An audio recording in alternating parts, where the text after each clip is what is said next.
ইছাম বহুত মানুহে মামুৱে ধৰা পইচা চলাইছে মোক খাই গমেই নাপাইছে চা অসমলৈ আহোতে বহুত দেৰি হয়তো ফেচবুক সিহঁতে চলাই দিছে বোলে এটা বস্তু পায় অনলাইনত মোবাইলত যে দিয়ে চা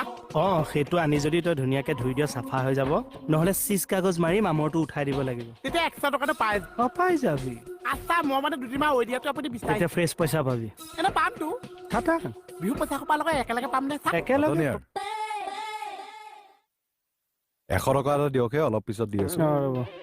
কম পইচা দিবলৈ ভয় দিয়ক মানুহে লৈ পাহৰি থাকে কি হ'ল মই এনে কথাটোহে কৈছিলো মোহন এইটো লোৱা আৰু যোৱা এইটো মোক কিয় দিলে চা তুমি পাবলগীয়া পইচাটো একে চা পা অ চা মোৰতো মিলি গ'ল আপোনালোকে মিলাই ল'ব চা এই কথাটো ভাল নহল নেকি ছাৰ মোহনৰ পৰা এইবিলাক কৰি পইচা লোটাটো ভাল কথা এনে জকিংহে কৰো